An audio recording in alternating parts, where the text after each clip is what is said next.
Hey, this is John Lee Dumas, the founder and host of Entrepreneurs on Fire. And if you're wanting to learn how to embrace change and navigate through disruption as a leader, then listen to the Leadership is Changing podcast with my good friend, Denis.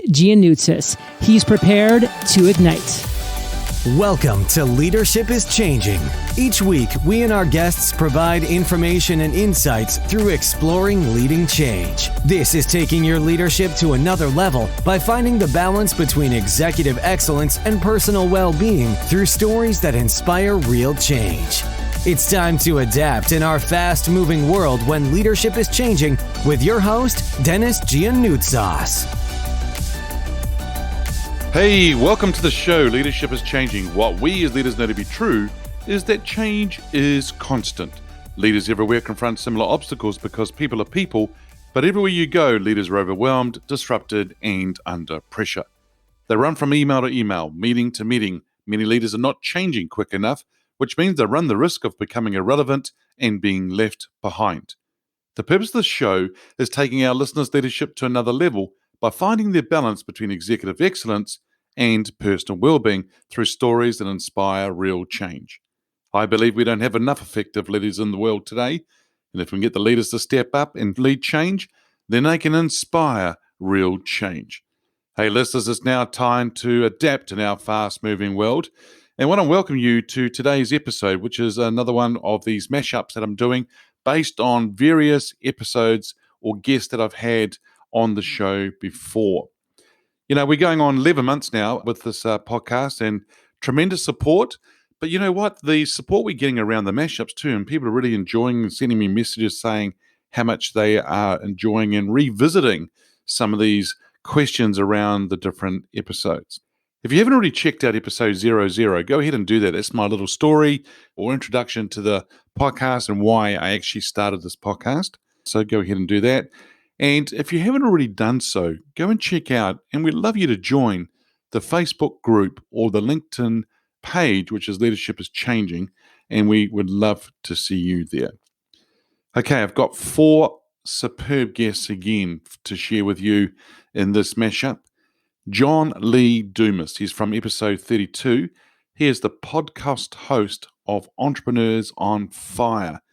And recently, Forbes have said he's in the top 10 business podcasts for you to listen to. A tremendous guy, and love being around him and listening to what he has to share and learning from him. Our second guest is Trey Carmichael, Virtually Limitless podcast host. Great guy. He's on episode 34. Katrien Gonce, who is from episode 35, and Marie is a skilled coach in nutrition, mindset, and entrepreneurship. And Paul Martinelli, he is from episode 37. I've known Paul for many years, and Paul was a high school dropout and then has gone off to be a multimillionaire and done very well. President of the John Maxwell team, where there's a whole lot of coaches and speakers there.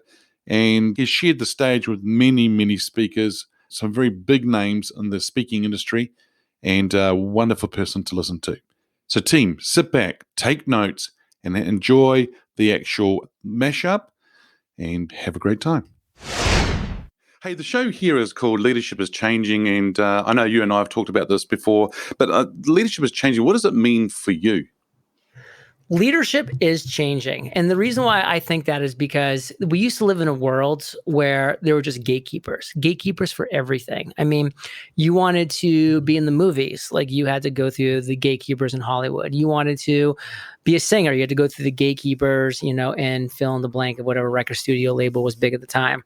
Like you wanted to be in finance, you had to go through a couple of the biggest firms. That's all gone now. Like all of these old white crinkly gatekeepers that used to exist, by the way, old white male crinkly gatekeepers that used to exist, they're all gone. Their time is gone. They're dinosaurs. The reality is now you can be anybody, anywhere who says to yourself, I am going to solve one problem better than anybody else in the world. And that one problem can be very minuscule, tiny, and niche. And by the way, the more niche, the better. And you are going to be able to make it. And by make it, I mean, you're going to be able to build a raving fan base for people that are like, thank the Lord that there is somebody out there that is solving my specific problem in a very specific, direct, and high quality way. Like back in 2012, that's all that I did. I saw that nobody was solving the problem of releasing a daily podcast, interviewing a successful entrepreneur. I stepped into that space. I solved that problem. I did it for 2,000 days in a row. I was not a good podcast host. I didn't know what I was doing. I stumbled along in the dark, but I figured things out as I went through. Because guess what, Denis? The day I launched, I was the best daily podcast host in the world, interviewing entrepreneurs. I was the worst daily podcast host, interviewing entrepreneurs. I was the only daily podcast host, interviewing entrepreneurs. How can you, listeners, become the only? Yeah, cool. The only, and John, I think that's something that I see with a lot of people, whether they're in leadership roles or entrepreneurs, business owners, whatever it is. A lot of them procrastinate. They tend to not sort of just do anything, and I think what you're just sharing there about the fact that if you go out there and do it, it's never going to be perfect, but you got to start somewhere. I mean, any tips for anyone about procrastinating or just getting on with it? Any thoughts? Listen, procrastination is what every human being does because it's easier to procrastinate and we want to go towards the easier. We want to relieve pain. We want to increase pleasure. That's what we do as human beings, relieving pain, increasing pleasure. That's what we do. And guess what procrastinating is? That is relieving pain, or that is increasing pleasure. Is doing both of those things at once because you're not doing the hard work that it's going to take. So if you want to continue to live a life of quiet desperation, if you want to continue to have to grind away, making other people rich, if you want to continue to live a life where you're having to follow other people's orders, then keep procrastinating. But if you actually want to take your life's bull by the horns and steer that bull in the direction that you want it to go and create a life of financial freedom, of location freedom, it starts by saying, you know what? I know I don't want to do this, but I have to do this. I need to stop the procrastination. I need to stop trying to be perfect, and I just need to do it. Every master was a disaster. You need to be open and willing to be a disaster and just start and just go and just drive forward. That is the focus. Yeah, nice. Every master was a disaster. Team, listeners, it's never going to be perfect. Just go for it. And John is sharing it with us. Hey, we've got this show. The title of the show is Leadership is Changing. There's so much happening in the world today. And, you started off talking about you've got to a situation whereby you had to change. You were willing to change and do some change. When we talk about leadership is changing, what does that mean for you? When we talk about leadership is changing, I think that leaders very much need to have different characteristics than maybe they did in the past, because the majority of leaders, they're hard. Like let's use the entrepreneurial world as an example. We've got the hardcore closers, the Grant Cardones, and all these people that it almost feels like they just want to yell at you all the time. When, in my opinion, a leader is supposed to be compassionate. They're supposed to be giving. They're supposed to take care of the people around them. Where I feel like the majority of gurus are kind of out there teaching people fluff. They're not teaching people the things that are going to actually help them get to the next level, or they're charging you thousands of dollars, or they're just yelling at you on the internet. I don't think that's a proper leader. Okay. And so what do you think they need to do differently? Build community, like build an actual culture and an ecosystem around what you do that is actually accepting, that brings people in, that brings people of all different ideologies, belief, etc. into one place, and like cultivate that community. Let it grow. Let the people in your community grow. When you feed the people in your community, they feed you. Nice. Feed the people in your community. They're going to help feed you as well. So, yeah, great. So bring the community of people together. As a leader, that's our role, is what I'm hearing here from Trey, that he's saying bring them together, give them the opportunity, let them help others. Really great, cool. Hey, so Trey, you're a young guy in business and doing things in that. And what is it in particular that you're looking for from leaders today? The biggest thing that it comes down to me that I'm looking for in a leader is compassion. And when I'm looking for leaders, for me personally, I'm looking for people that have been where I've been and have what I want to have. And I'm learning to look past the surface level of it, where, for instance, we've got the 2 Comma Club Award, where that's put on a pedestal, where if you've got a 2 Comma Club Award, you're the guy, you must know your stuff, where if you sell two $500,000 condos for a real estate company, they give you a 2 Comma Club Award. So you have to kind of look below the surface and figure out what people are doing and if they're actually showing up and how they're showing up every day. And it comes down to the way they treat their people. That's the biggest thing that I look at. Yep. So how they treat the people, how they show up, it's really important, and that compassion, as you talk about, right? So that's really, really good. I'm just taking notes here. I think that's fantastic what you're sharing there. What you mentioned something about the surface. I think there is a lot of leaders out there today whereby they look good.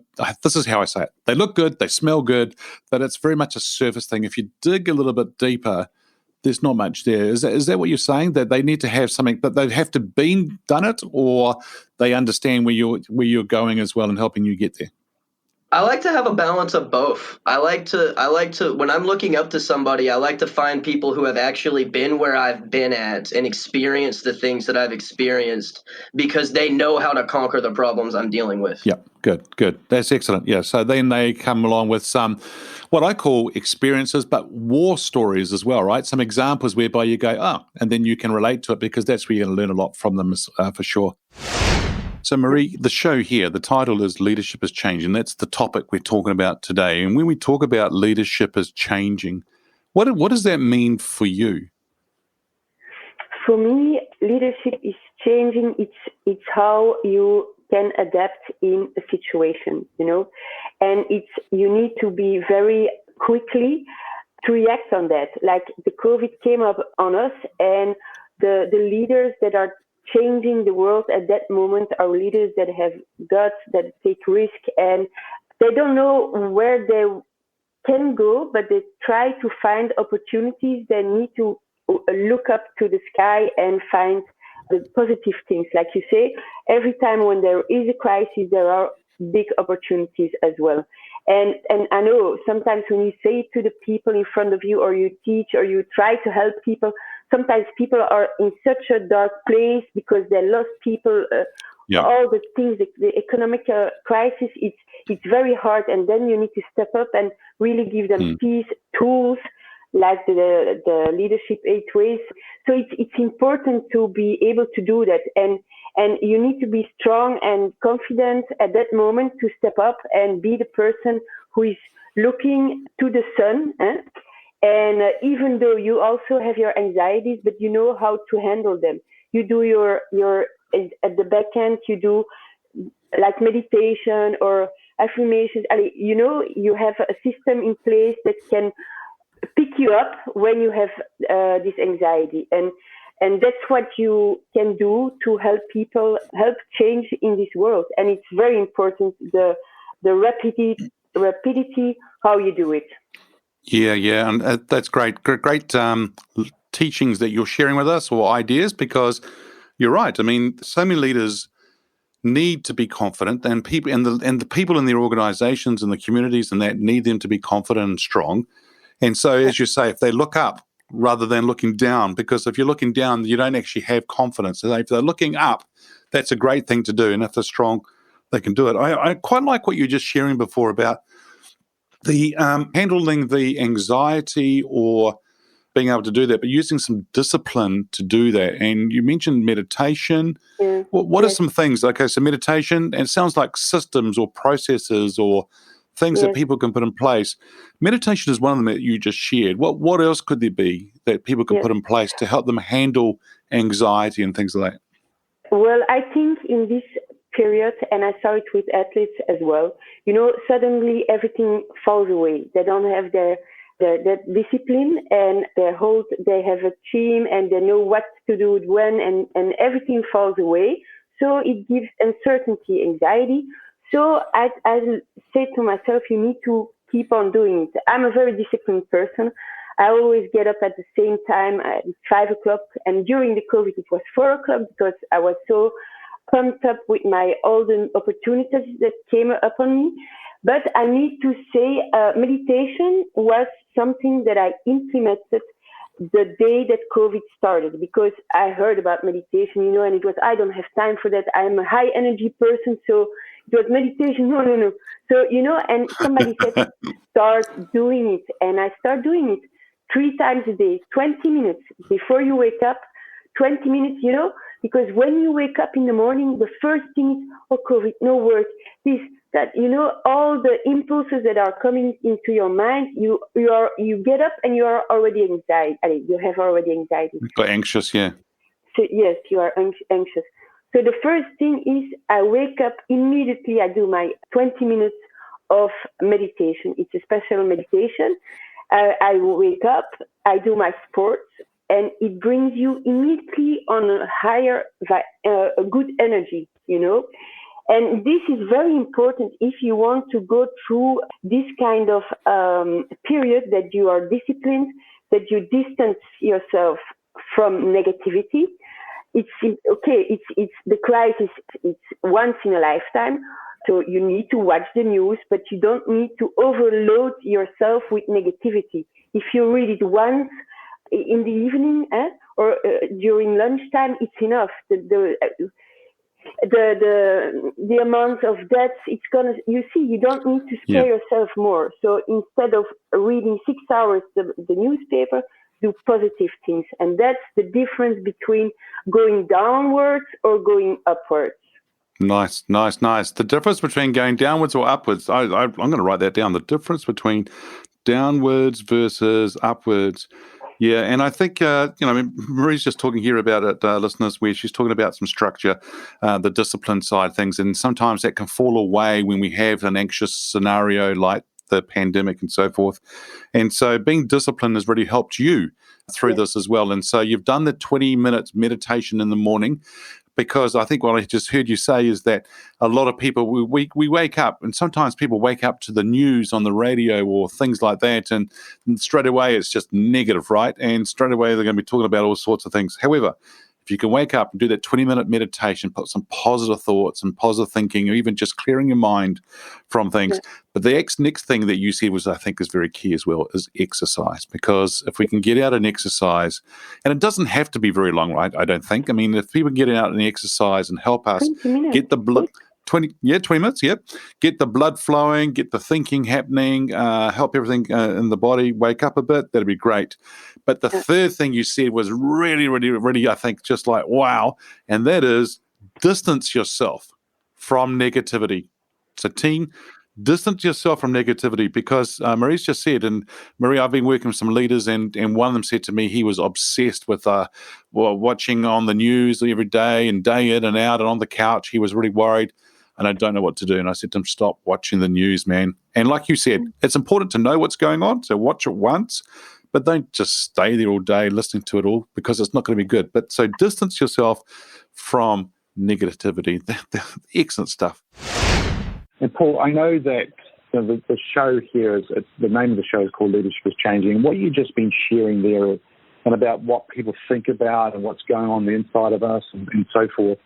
Leadership is changing. What does that mean to you when I say that statement, and how what you've been saying just now? I think a lot of people are going to be struggling in their thoughts and internally at the moment. What are your thoughts on that? Well, I think it was Maxwell Maltz, the great plastic surgeon, who wrote the phenomenal book in the 1960s that I know you're familiar with, Denis, Psycho-Cybernetics, where he says that a person never outperforms their own self-image. And boy, don't we see that in leadership today.